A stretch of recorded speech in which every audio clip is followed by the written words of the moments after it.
ಈ ಸಿನಿಮಾನ ಟ್ರೈಲರ್ ನೋಡಿದಾಗ ನಂಗೆ ಸಖತ್ ಇಂಪ್ರೆಸ್ ಆಗಿದ್ದು ಸ್ಪೆಷಲಿ ನಿಮ್ಮ ಲುಕ್ಸು.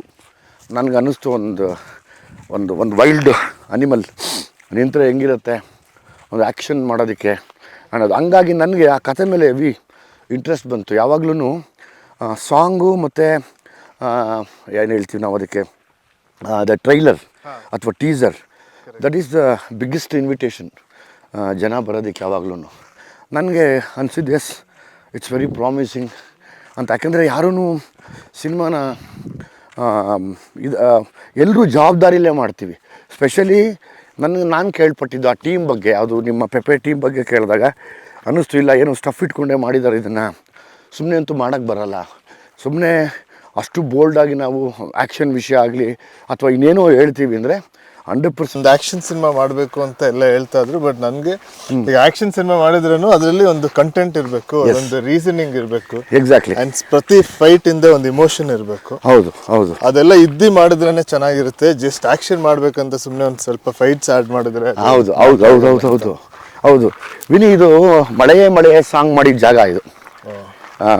ನನ್ನ ಫೇವ್ರೇಟ್ ಜಾಗ. ನಾನು ಸಂಜನಾ ಆನಂದಲ್ಲಿ ನಡ್ಕೊಂಬರ್ತೀವಿ, ರಣಮಳೆ, ಆ ಮಳೆಯಲ್ಲಿ ಶೂಟ್ ನಡ್ಕೊಂಬಂದಿದ್ದ ಜಾಗ.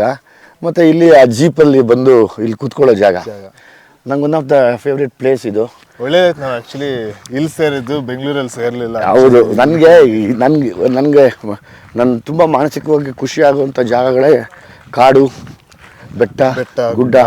ನಂಗೆ ಅದು ಸಖತ್ ಇಷ್ಟ. ಯಾವಾಗ್ಲೂ ಈ ಕಡೆ ಕೂರೋಣಲ್ಲ 2 ಸೆಕೆಂಡು ಆರಾಮಾಗಿ. ಮುಳ್ಳಿದೆಮ್ಮ, ಹುಷಾರು ಅಲ್ಲ. ಇದು ಬೆಳಗ್ಗೆ, ಸಂಜೆ, ಮಳೆ ಟೈಮಲ್ಲಿ ಆ್ಯಕ್ಚುಲಿ ನಾವು ಮನುಷ್ಯರು ಎಷ್ಟು ಡಿಸ್ಟರ್ಬ್ಡ್ ಆಗಿರ್ತೀವಿ ಅಂದರೆ ನಮ್ಮಷ್ಟು ಡಿಸ್ಟರ್ಬ್ ಆಗೋದಾಗಿಲ್ಲ. ಬಟ್ ಇದು ನೋಡಪ್ಪ, ಮಾತೇ ಆಡಲ್ಲ. ಆಮೇಲೆ ಈ ಥರ ಜಾಗದಲ್ಲಿ ಕೂತ್ಕೊಂಡ್ರೆ ನಮಗೂ ಹಂಗೆ ಆಗುತ್ತೆ. ನಾವು ಎಷ್ಟು ಒಂದು 2-3 ಅವರ್ ಸುಮ್ಮನೆ ಇದನ್ನ ನೋಡ್ಕೊಂಡೆ ಕೂತಿರ್ಬೋದು. ಏನು ಮಾಡೋದೇ ಬೇಡ. ಎಸ್, ನಾನು ಲೈಕ್ ಮಾತೇ ಕಡಿಮೆ ಆಗ್ಬಿಡುತ್ತೆ ಇಲ್ಲಿ ಬಂದು ಕೂತ್ರೆ. ಮಾತಾಡೋ ಸ್ಟೈಲಿ, ವಾಯ್ಸ್ ಟೋನ್ ಕಡಿಮೆ ಆಗಿ ಬೇಡಪ್ಪ ನಾವೇ ಡಿಸ್ಟರ್ಬ್ ಮಾಡ್ತಿದ್ದೀವ ಅನಿಸುತ್ತೆ ಅಂತ. Beautiful place. ಯಾವಾಗಲೂ ನನಗೆ ಮನಸ್ಸಿಗೆ ಖುಷಿ ಕೊಡುವಂಥ ಸ್ಥಳಗಳಿವು. ನನಗೆ ಇದೇ ಎಂಜಾಯ್ಮೆಂಟ್, ಇದೇ ನನ್ನ ಸಕ್ಸಸ್. ನಾನು ಎಂಜಾಯ್ ಮಾಡ್ತಾ ಇರೋದು ಅಂದರೆ. ಪೆಪೆಯಲ್ಲಿ ಸಾಂಗ್ಸ್ ಎಷ್ಟಿದ್ದಾವೆ? ಸಾಂಗ್ಸ್ ಆ್ಯಕ್ಚುಲಿ ಒಂದೇ ಸಾಂಗ್ ಇರೋದು. Okay, good. ಓಕೆ, ಈಗ ರೀಸೆಂಟಾಗಿ ಒಂದು ಬಿಟ್ಟಿದ್ವಿ. ಓಕೆ. ಸೊ ಅದು ಒಂದೇ ಸಾಂಗ್ ಇರೋದು ಇಡೀ ಸಿನಿಮಾಲಿ. Okay okay okay. ಇಡೀ ಸಿನಿಮಾ ಬರೀ ಸ್ಟೋರಿ ರನ್ ಆಗ್ತಾ ಇರುತ್ತೆ. ಕರೆಕ್ಟ್. ಅದು ಆ್ಯಕ್ಚುಲಿ ನನಗೂ ಆ ಥರ ರೂಲ್ಸ್ಗಳನ್ನ ಬ್ರೇಕ್ ಮಾಡೋಕ್ಕೆ ಇಷ್ಟ. ಜನರಲಿ ಏನಾಗಿತ್ತು, ಸಿನಿಮಾ ಅಂದಿದ ತಕ್ಷಣ ಹೀರೋ ಬರ್ತಾನೆ, ಹೀರೋಗೆ ಒಂದು ಇಂಟ್ರಡಕ್ಷನ್ ಸಾಂಗ್ ಆಗಿದ ತಕ್ಷಣ ಒಂದು ಫೈಟ್ ಆಗಿದ ತಕ್ಷಣ ಹೀರೋಯಿನ್ ಇಂಟ್ರಡಕ್ಷನ್ ಆಗಿದ ತಕ್ಷಣ ಒಂದು ಡ್ಯೂಯೆಟ್ಟು, ಈ ಥರದ್ದು ಸುಮಾರು ನಡೀತಾ ಇರುತ್ತಲ್ಲ. ಅದನ್ನು ಬ್ರೇಕ್ ಮಾಡೋದೇ ಇವಾಗ ಹೊಸ ರೂಲ್ಸು. ಅಂದರೆ ನೋಡೋರು ತುಂಬ ಅಪ್ಡೇಟ್ ಆಗಿಬಿಟ್ಟಿದ್ದಾರೆ ಇವತ್ತು.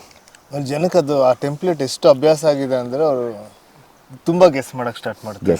ಎಸ್ ಅವ್ರಿಗೆ ಅರ್ಧ ಸ್ಟೋರಿ ಆಗಲೇ ತಲೆಯಲ್ಲಿ ಕೂತ್ಬಿಟ್ಟಿರುತ್ತೆ. ಹೌದು. ಸೊ ಬ್ರೇಕ್ ಮಾಡಿದಾಗ ಒಂದೊಂದು ಸೀನು ಸಪ್ರೇಟ್. ಹೌದು, ಎಕ್ಸಾಕ್ಟ್ಲಿ.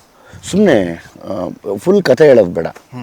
ಯಾಕೆ ಪೆಪೆ ಯಾಕೆ ನೋಡಬೇಕು ಅಂದರೆ, ಪೆಪೆದಿಂದ ಇನ್ನೊಂದು ಏನು ಇಷ್ಟ ಅಂದರೆ ಇದೇ ಥರ ಒಂದು ಕೂರ್ಗಲ್ಲಿ ತೆಗ್ದಿದ್ದು. ಓಕೆ. ಒಂದು ವಿಶಾಲವಾದ ಜಾಗ. ಓಕೆ.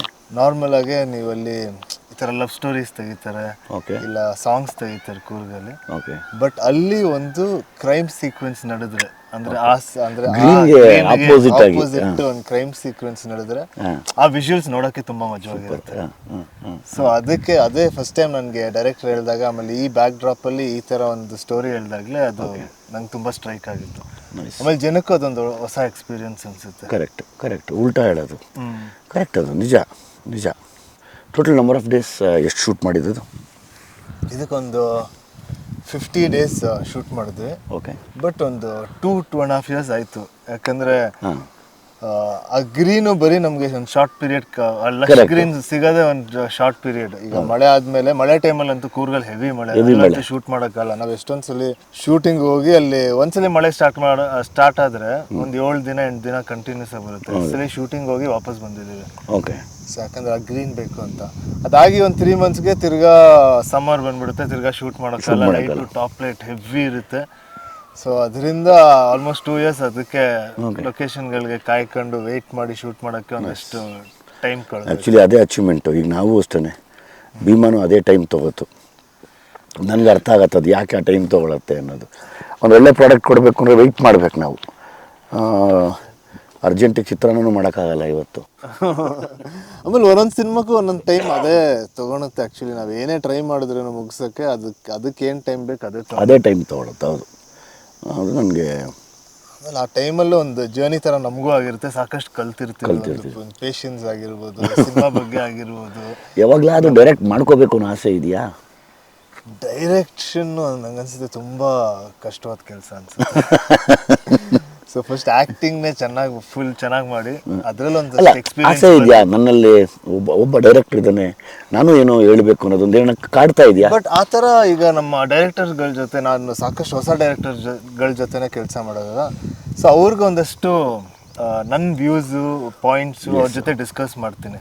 ಸಾಕಷ್ಟು ಸ್ಕ್ರಿಪ್ಟ್ ವಿಚಾರ ಆಗಿರ್ಬೋದು, ಅದ್ರ ಬಗ್ಗೆ ಜಾಸ್ತಿ ಅವ್ರ ಜೊತೆ ಮಾತಾಡ್ತೀನಿ. ನಾನು ಇನ್ಪುಟ್ಸ್ ಕೊಡ್ತೀನಿ.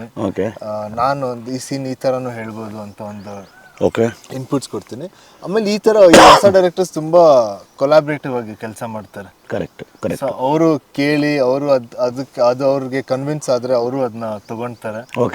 ಇಲ್ಲ ಅಂದರೆ ನಾನು ಹೇಳ್ತೀನಿ ಅದು ಸರಿ ಇಲ್ಲ ಅಂದರೆ ನನ್ನ ಕನ್ವಿನ್ಸ್ ಮಾಡಿ ಯಾಕೆ ಸರಿ ಇಲ್ಲ. ಕರೆಕ್ಟ್. ಆ ಇದರಲ್ಲಿ ಕೆಲಸ ಮಾಡಿದಾಗ ಇನ್ನೂ ಸೂಪರ್, ತುಂಬ ಖುಷಿ ಆಗುತ್ತೆ.